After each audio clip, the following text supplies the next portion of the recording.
Hello दोस्तों इस discussion में हम बात करेंगे HDFC AMC के ऊपर। दोस्तों कि लार्ज कैप कंपनी है और लो रिस्क भी है। दोस्तों इस कंपनी की बात करें तो पिछले कुछ टाइम से ये कंपनी एक ही बॉक्स के अंदर ऊपर नीचे हो रही है।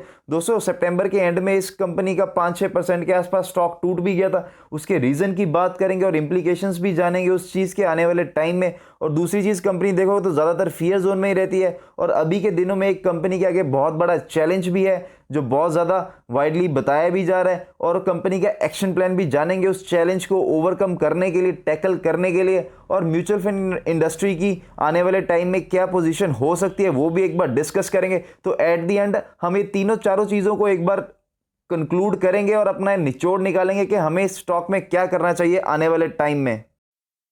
दोस्तों इस कंपनी के दो प्रमोटर्स हैं, पहला है HDFC और दूसरा है स्टैंडर्ड लाइफ। HDFC की बात करें तो 52.72% का शेयर है और स्टैंडर्ड लाइफ का 21.24% का शेयर है। दोस्तों इस कंपनी के फंडामेंटल्स की बात करें तो मार्केट कैप आप देखिए 62,520 करोड़ देखने को मिलेगा। PE की बात करें तो 45.7, ROCE और ROE अच्छा है 39.9 एंड 30। वहीं डेट की बात करें तो कुछ भी डेट नहीं है कंपनी के ऊपर। दोस्तों इस कंपनी के पॉजिटिव पॉइंट्स की बात करें तो कंपनी ऑलमोस्ट डेट फ्री है और पिछले 5 साल में अच्छा इसने प्रॉफिट डिलीवर किया है 22.64% के CAGR से। वहीं पिछले 3 साल में इसका ROE भी अच्छा खासा इंप्रूव हुआ है 33.15% से। और अच्छा खासा कंपनी डिविडेंड देती है 52.21% के आसपास। दोस्तों ये जितनी भी एसेट मैनेजमेंट कंपनीज है इनका डिविडेंड बहुत अच्छा होता है और दूसरा इनका प्रॉफिट मार्जिन बहुत ज़्यादा होता है, 50% से ज़्यादा इनका प्रॉफिट मार्जिन होता है। दोस्तों इन कंपनी के कॉन्स की बात करें तो स्टॉक जो है वो 13.09 टाइम्स इट्स बुक वैल्यू पे ट्रेड कर रहा है। बोल सकते हो थोड़ा सा एक्सपेंसिव है, लेकिन आप देख सकते हैं कि मार्केट लीडर है, सेक्टर लीडर है अपने सेगमेंट का, तो थोड़ा एक्सपेंसिव होना बनता ही है। दोस्तों दूसरी बात करें तो प्रमोटर की अभी रिसेंटली होल्डिंग भी कम हुई है, नियरली 5% के आसपास। जो मैंने आपको बताया था वो गैप डाउन ओपनिंग हमको देखने को मिली थी। वो प्रमोटर जो इसका स्टैंडर्ड लाइफ है उसने 5% स्टेक्स बेचे थे। और कंपनी की जो पिछले 5 साल की सेल्स है वो थोड़ी कम है, कम परसेंटेज से ग्रो हो रही है, 8% के आसपास से ग्रो हो रही है। सेल्स की बात करें तो आप देख सकते हैं ईयर ऑन ईयर बेसिस पे कंटिन्यू ग्रोथ देखने को मिल रही है। वे इनके प्रॉफिट की बात करें तो वो भी ईयर ऑन ईयर बेसिस पे ग्रोथ देखने को मिल रही है। चाहे कोविड हो या कुछ भी हो, इनके प्रॉफिट्स अच्छे खासे इंप्रूव हो रहे हैं, रेवेन्यू अच्छा खासा इंप्रूव हो रहा है। दोस्तों बस थोड़ा सा स्पीड कम है लेकिन कंटिन्यू ग्रो हो रहे हैं। प्रमोटर्स की होल्डिंग की बात करें तो 73.88 है। तो इसमें से स्टैंडर्ड लाइफ ने 5% के स्टेक्स बेचे हैं, आप देख सकते हैं। तो इसमें से 73.88 में से आप 5% निकाल सकते हैं। FIs की होल्डिंग की बात करें तो 10.70 से कम होकर 9.14 हुई है। तो ज़्यादा कम नहीं हुए, 1-1.5% के आसपास ऊपर नीचे हो सकता है। आप देख सकते हैं पहले यहाँ पे 10.70 थी, फिर 8.79, फिर बढ़ गई, फिर थोड़ी सी कम हुई। तो ये थोड़ा बहुत ऊपर नीचे चलता है दोस्तों जैसा कि मैंने आपसे डिस्कस किया था, स्टैंडर्ड लाइफ ने इस कंपनी के स्टेक्स बेचे थे, तो जिसकी वजह से स्टॉक 6% के आसपास टूट गया था। तो स्टॉक्स की टोटल वैल्यू बनती थी 30 बिलियन रुपीस के आसपास। दोस्तों काफ़ी ज़्यादा डिस्काउंटेड प्राइस पे इसने स्टेक्स बेच दिए थे 2890 रुपये के लेवल पे, जब स्टॉक ऑलमोस्ट 3100-3200 रुपये के आसपास ट्रेड कर रहा था। तो दोस्तों स्टैंडर्ड लाइफ ने बेचा और खरीदा किसने? खरीदा JP मॉर्गन इंडिया ने।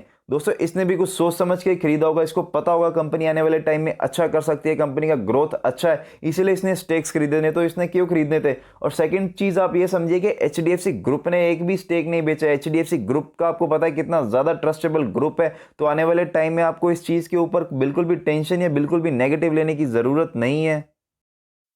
दोस्तों कंपनी के चैलेंज की बात करें तो इनका जो मार्केट शेयर है वो कंटिन्यू डाउन हो रहा है। पिछले जून 2020 में इनका जो मार्केट शेयर था वो 14.46% था, वो इस बार जून में कम होकर 12.57 रह गया है। तो दोस्तों आप बोल सकते हो पिछले एक साल में कंपनी का ऑलमोस्ट 2% का मार्केट शेयर कम हो गया है। तो दोस्तों हम ये डिस्कस करेंगे कंपनी का एक्शन प्लान क्या है इसके बारे में, और मार्केट का ओपिनियन क्या है जो कंपनी ने एक्शन लिए हैं उसके बारे में। दोस्तों आप देख सकते हैं कि सिंपली अगर बोले तो मार्केट को बहुत ज़्यादा एक्सपेक्टेशंस है आने वाले टाइम में। जैसे कंपनी ने काफ़ी ज़्यादा एक्शन लिए हैं तो उनको लग रहा है कि आने वाले टाइम में ये स्टॉक अच्छा करेगा। दोस्तों इनके एक्शन की बात करें तो इस कंपनी ने रिसेंटली पिछले कुछ महीनों में 4 new equity fund schemes launch की हैं।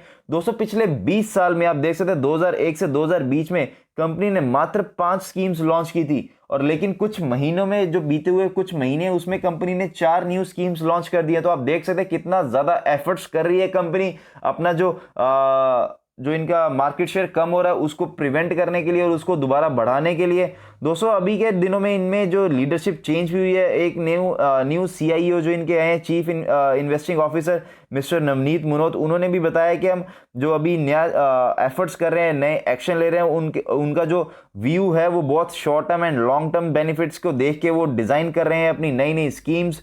तो जिसकी वजह से जो इनका जो लॉस हुआ है, जो इनका मार्केट शेयर लॉस हुआ है, वो वापस रीगेन हो सकता है इनकी नई स्कीम से।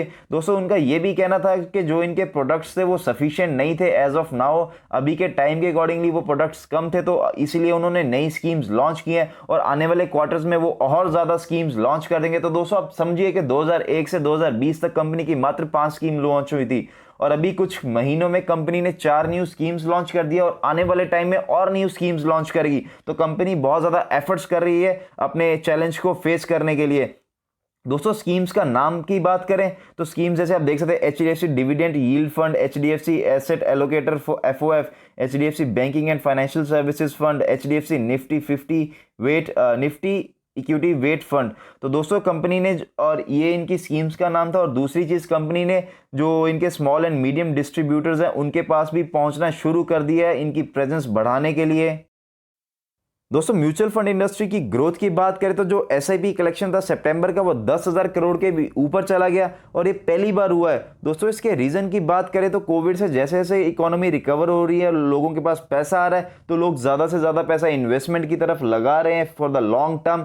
दोस्तों कोविड में एकदम से लॉकडाउन लग गया, लोगों की जॉब चली गई, लोगों के पास पैसा नहीं था, तो उसकी वजह से पूरा का पूरा ये इनका जो साइकिल था, लोगों ने पैसा देना बंद कर दिया, SIP करना बंद कर दिया, तो उसकी वजह से इनका जो पूरा कलेक्शन था वो थोड़ा डिस्टर्ब हो गया था। लेकिन अभी जैसे जैसे रिकवरी हो रही है, लोगों को कॉन्फिडेंस आ रहा है, लोगों को पता लग गया ये कोविड की सिचुएशन टेम्पररी सिचुएशन थी, तो लोग ज़्यादा से ज़्यादा ये भी इन्वेस्टमेंट करके चल रहे हैं। दोस्तों एक और चीज़ की बात करते हो, जो एसेट मैनेजमेंट कंपनीज होती है, जो एसेट अंडर मैनेजमेंट होता है टू GDP रेशो, वो 15% का है मात्र इंडिया में। वहीं अगर ग्लोबल एवरेज की बात करें तो 75% का है। तो आप देख सकते हैं कि इंडिया में कितना ज़्यादा पोटेंशियल है म्यूचुअल फंड इंडस्ट्री के पास ग्रोथ का, 15% टू 75%। और उस सेक्टर का, म्यूचुअल फंड सेक्टर का, HDFC AMC sector leader company है दोस्तों। तो HDFC AMC अगर पिछले कुछ टाइम में रिटर्न्स नहीं दिए हैं तो उसको अंडर एस्टिमेट मत करिए, उसका ग्रोथ पोटेंशियल देखिए। एसेट मैनेजमेंट कंपनीज का जो ग्रोथ पोटेंशियल है 15% से 75% तक जा सकता है और उस सेक्टर में HDFC AMC लीडर कंपनी है। तो दोस्तों आने वाले टाइम में कंपनी अपना जो चैलेंज है उसको भी अच्छे से टैकल करेगी, क्योंकि बहुत ज़्यादा एफर्ट्स कर रही है कंपनी, नई नई स्कीम्स लॉन्च कर रही है, अपने जो स्मॉल एंड मीडियम टर्म जो इनके लोग हैं उनके पास पहुंच रही है, उनके पास रीच बढ़ा रही है अपनी प्रेजेंस बढ़ाने के लिए। तो दोस्तों ये कंपनी आने वाले टाइम में मेरे अकॉर्डिंगली अच्छा करेगी। इसके जो प्रमोटर ने स्टेक्स बेचे तो वो कोई घबराने की बात नहीं है, क्योंकि JP मॉर्गन इंडिया ने वो स्टेक्स खरीदे हैं, क्योंकि उसने भी कुछ सोच समझ के खरीदे हुए कंपनी का ये सब चीज़ें एनालाइज करके कि आने वाले टाइम में कंपनी अच्छा कर सकती है। दोस्तों एक कंपनी अच्छा खासा डिविडेंड भी देती है और अच्छा खासा इनके प्रॉफिट मार्जिन होते हैं 50% के ऊपर। दोस्तों अभी के लेवल की बात करें तो कंपनी आपको फियर जोन में मिल रही है, 40 का RSI है। अभी तक अगर आपकी इसमें इन्वेस्टमेंट नहीं है और आप एसेट मैनेजमेंट कंपनीज में इन्वेस्टमेंट करना चाहते हैं तो दोस्तों HDFC in the long run अच्छी कंपनी हो सकती है। शॉर्ट टर्म के लिए अच्छी नहीं होगी, लेकिन लॉन्ग टर्म का पर्सपेक्टिव लेके चलिए, 5 साल का तो आपको अच्छे खासे रिटर्न्स देगी। दोस्तों इस कंपनी की बात करें तो आने वाले टाइम में आपको 3500 के लेवल के ऊपर जाती हुई दिखाई देगी, जैसा कि म्यूचुअल फंड इंडस्ट्री ग्रो कर रही है। उस सेक्टर का लीडर HDFC AMC है। मार्केट को भी काफ़ी ज़्यादा एक्सपेक्टेशंस है कि आने वाले टाइम में कंपनी अच्छा करेगी, जैसे जैसे न्यू स्कीम्स लॉन्च करिए। आप देख सकते हैं अभी के टाइम में कंपनी यहाँ पे कंसोलिडेशन दिखा सकती है आने वाले टाइम में 2850 से लेकर 2900 की रेंज में। उसके बाद कंपनी आपको दोबारा रिकवर करती हुई दिखाई देगी। आप देख सकते हैं सपोर्ट जो है इसकी अच्छी खासी 2750 के आसपास ये यहाँ पे पहली सपोर्ट ली थी। उसके बाद अगर और नीचे जाता है तो 2700 के आसपास अच्छी खासी सपोर्ट है।